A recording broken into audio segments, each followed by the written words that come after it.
Hello and welcome back to Snack Play Love, where, because I've already got the recording thing set up, I figured I might as well play a proper match with this Mono Blue Magic, as I've called it, which was a deck that Mono Black Magic featured.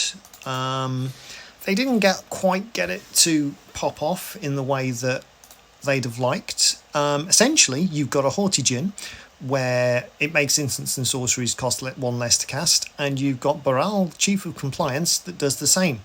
So what you do is you use multiple copy effects to make more of them. But the thing is, the deck's kind of overloaded with these things because of digging, so we took a few of them out. That said, it may not be the best version of the deck. I'm sure that somebody who wants to play it against the meta can do so by adding in better removal, taking out the one red card, literally one red card, and all of the lands that you have to put in, like Sulphur Falls, to get to play it. There it is, Najal, the Storm Runner. You may cast sorcery spells as though they had flash, and you can copy them for 2. So you can do a lot of messing about with that. But the Geist Channeler is surprisingly good. It was not something I considered putting in a deck until I saw that. That makes things like Choice of Fortunes essentially payable in installments. You can... elves. At this rank, I just seem to permanently suffer the elves deck. I just want to draw lands at this point. No, those go back in the deck. There we go, lands. So it does starve of lands, mainly because a lot of my lands are tap lands with spells on the back. Hat so that I can use the green screen and not look like a fool. These we tap. Do they think we're sitting on a counter spell? How bizarre. I do want to Ether Channeler that back to their hand, but then they're just going to recast it. So let's set ourselves up for the end of the game by making that cheaper and then putting it into our hand and then passing the turn. So it's kind of lucky but unlucky to find 2 Geist Channelers this early, because essentially you want that Djinn that we had. Not this Djinn, but these you can cycle.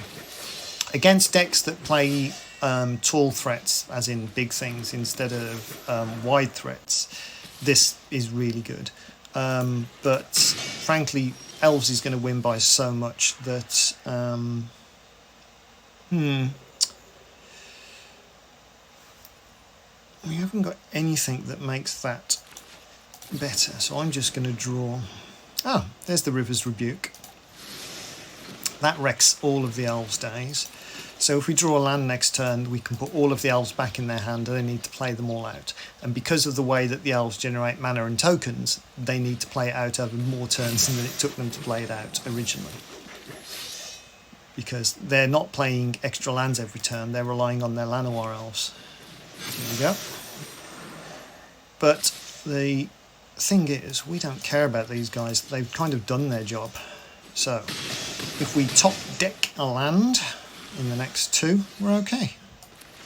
So we Epiphany first, get ourselves 2 birds, rebuke all your shit back to your hand. That will take you at least 2 turns to replay it all, maybe 3. See if they drew a land. They might even start to discard because they're at 10 cards in hand. So if they're smart, they'll play it basically in exactly the same order as before. Another mana elf. The shepherd, that means that they can't counter stuff. We'll just put those back in your hand and we'll hit you in the face. Boop. So they'll replay those 3 cards again. Oh, maybe not. They've got a land.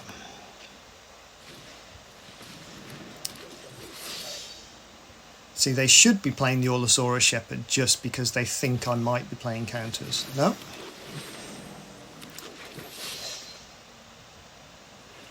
So we can Sublime Epiphany and copy the bird. Yay! Ooh, they dropped that. That's weird. So we have 7 mana. I want to keep 6 open to do that. So let's see what happens. We are bound to run out of tempo spells eventually. I can't remember how Castle Gambrig works and I can't be bothered to hover over it.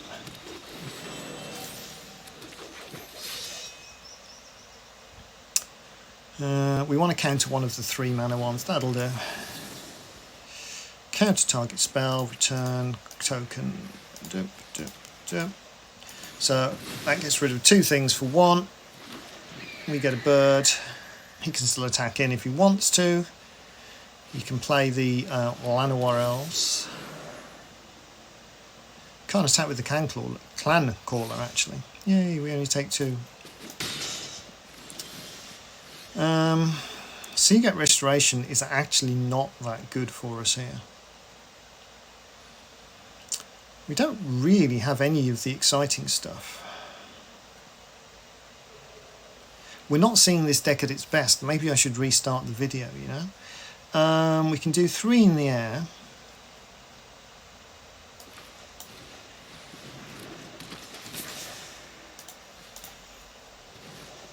And we'll do that again. This time I think we'll draw a card. Yeah, that's okay.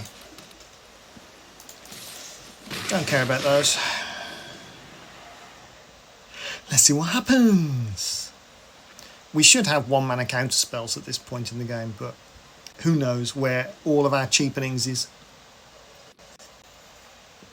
This is the danger with having gone down to 6 copies.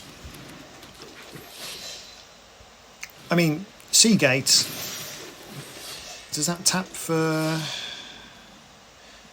Yeah. Which one's that? Oh, that, yeah. Do we care about these guys? I don't think we do. No, we do, because they're dead in 2 turns if we play our cards right. We've got a Countervailing Winds.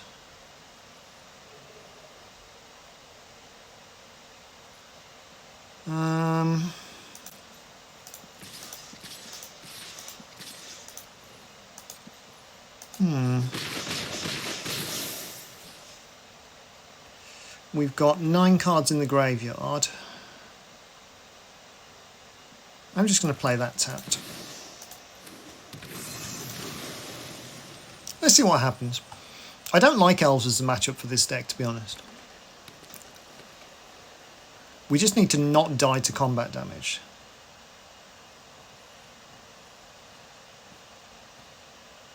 He knows that we have something that counters effects. I think we just counter that. It's interesting, I'd not really considered Djinn being in this deck.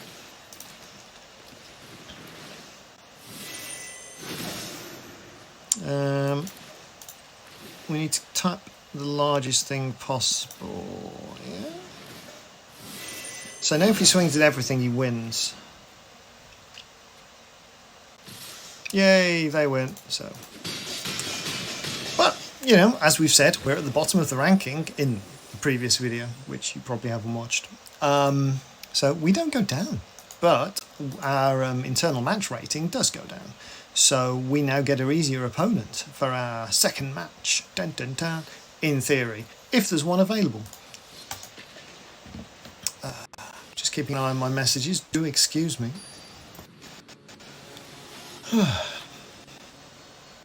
This is weird because it feels like I'm streaming, and sometimes I do stream these, but at the moment, because there's a lot going on, there's a, pardon me, very good chance I'll have to stop the video. Although the cats have been fed. So they are not here stalking me. Yeah, we'll Epiphany out. This is one of those weird ones where I need to do what some of the other content creators do and accidentally not show you some of the games. Is that haste? I think it is. Steals a card? No, doesn't steal a card. Oh, okay. Tony steals cards occasionally.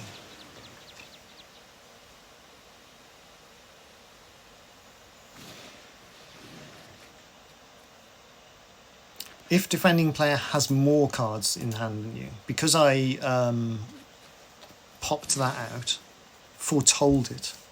I keep thinking I'm wearing a baseball cap. So this is Reanimator. So our bounce deck is pretty good. We can choice of fortunes. We probably don't want the Djinn, but we do want the land. No, I'm going to take action. I'm going to shuffle them in.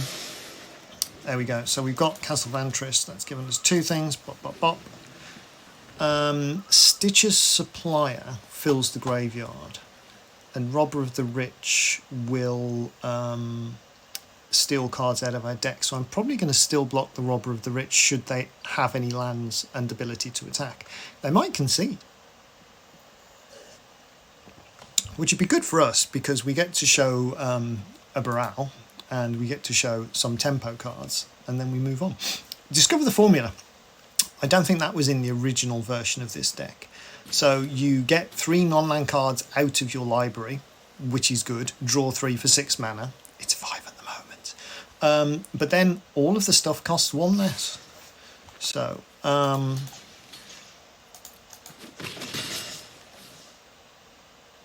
they going to shock it? No. Actually, that's an instant, so forget about it. We'll let them draw back in because we honestly don't care. There is Omniscience in the graveyard and Scholar of the Lost Trove. That's pretty cool.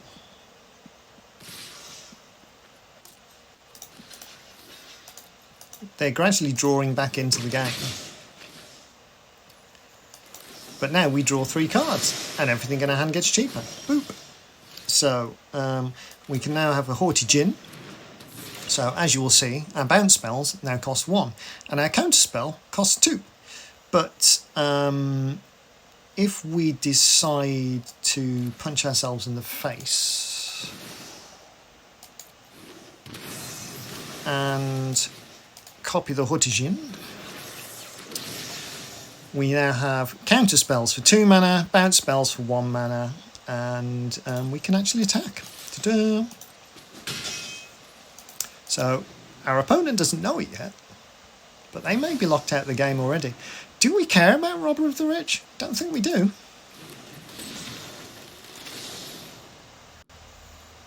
So, we sell Undivision. We get Scrutiny. And I will put one of the robbers back in as a hand. So now we have our spells cost 3 less. So we will draw at least 3 cards. No, that's confusing. We get a token, so let's attack with that. It's got reach. That's why I got rid of the second one, so he couldn't block with both. He's going, why did you not attack? I'm going, why did I not take an extra turn? I forgot about that. Ooh. I didn't know that was going to happen. Yeah, I think we just win. I mean, like, it's fun to piss around, but... Oh, look, these are only costing 2. We were going to take at least 2 turns in a row with our 20 power worth of flyers. And you had 1 reach creature. Oh no, you'd have had non-reach creatures. So that's how the deck works. But like that person had a ridiculously slow start and failed to reanimate anything in their reanimator deck. So I don't count that as a fair game. Whether that's the matchmaking algorithm giving me good opponents, I don't know. I haven't anticipated that it might include Mana Screw because play mode, whether you know this or not, has rubber matchmaking. So whoever expects the algorithm expects to lose the match gets to go first. So if you're playing in play mode and you always go second, it's because it thinks you're better than most people in play mode that it's finding for you at the moment, which is, you know, it's a compliment, but it's a reason to change back into ranked because ranked is a lot more actual, genuine random. Except that it's putting... Oh, the Goblin Trap Finder deck is hilarious. Sorry, I'm talking and... See, I get a token that's a copy of target permanent. He wants Goblin Trap Finder to die. Yeah, sacrifice it. Extra value. So he drew 3 cards and got a treasure. Discarding? Did they have to discard? Haunted Dead. Oh, I don't know that one. Oh, that's quite cool.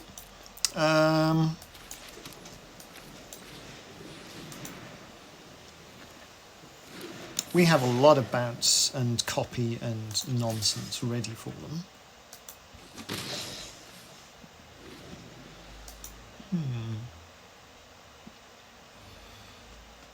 Yeah, I hadn't anticipated that. They can discard cards to get cards back out the library. We can block Goblin Trap Finder successfully! Huzzah! Oh, they just sacked it.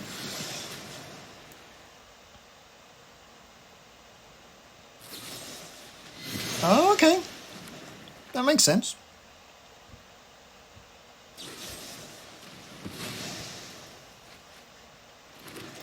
So, we currently might need to win by copying our opponent's win conditions. And they don't have any. I think Ether Channeler draw a card is probably the best we're going to get. You can make birds with this as well. Never forget that. Nobody does, but you can. Like, sometimes against decks that don't play flyers, that is the correct tactic. That looks like it flies because of the hauntedness behind it, but... Oh no, it makes a 1/1 spirit token with flying, yeah, so that does. Oh. See, like, usually we don't get anywhere high enough in the rankings to play against Meathook Massacre.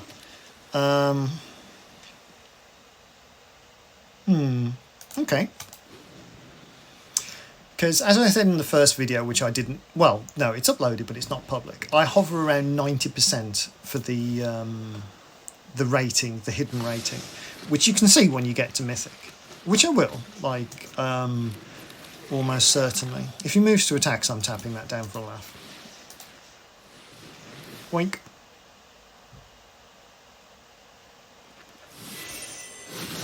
I suppose if I copy the mid-card Mafia, then that actually means that sacrifice a creature to add double black. Oh, that's how he's sacking them. I hadn't anticipated that. That's quite cute. Do you have anything to do with the double black? In your combat phase?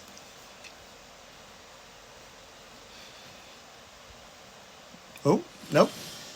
Alrune's Epiphany.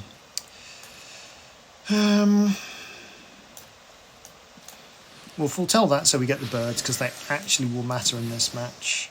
We will decline and put that in as flats and pass the turn. So we could copy the Meathook Massacre.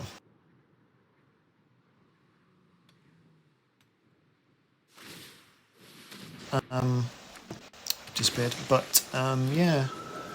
So you can do that on your opponent's turn, which is nice. What did they discard? Lands? Lands and a Goblin Trap Finder.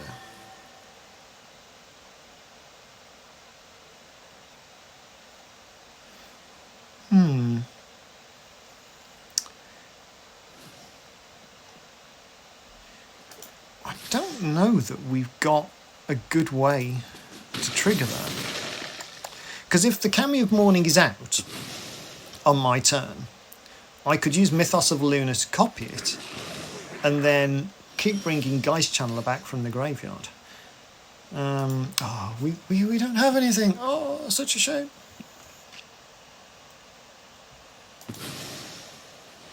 Sacking it to get a card.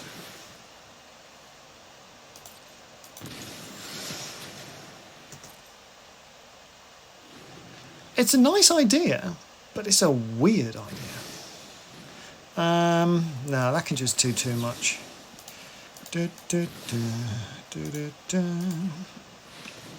We don't get a copy of any of our creatures, which is unfortunate, but we might draw land because this gives us 2 draws.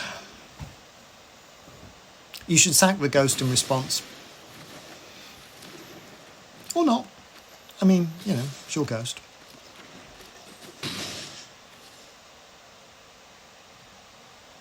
So yeah, these have been weird matches. Like, maybe I'm just not expecting people to have removal, but yeah, see what we get off this. Because you can get lands off this one, so sometimes it's not quite as good because of that. But you can put them straight back in the deck and draw again. Oh, okay. So now we've got our counter spell, which we can also cycle. We've got Mythos of a Luna. But next turn we get 2 turns. Can't do much with it, but we do. Oh! Sack to draw 2 cards. So that comes back. We lose a life. Do we want to blank that? I mean, yeah.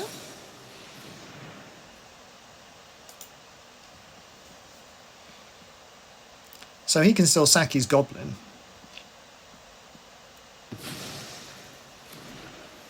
But we've traded 1 card for 2 cards and a creature, which is kind of mana efficiency. So now he has to discard another 2 cards, but he's discarding the card that's the card that he can bring back, so that's good. So, you know, this is interesting. That's a jumpstart card. I might even have that. I mean, this is half the fun. If you're playing in this casual zone, as my friend calls it, then yeah, you do actually get to see more interesting decks.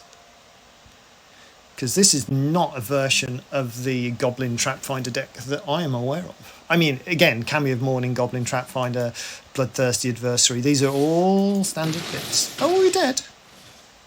We're dead in 1 turn. Ah, no, we are dead. Bloodthirsty thing. GG.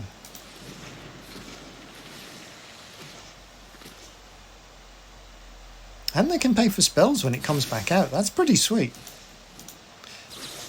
That's quite sweet. I'd never anticipated that particular set of situations.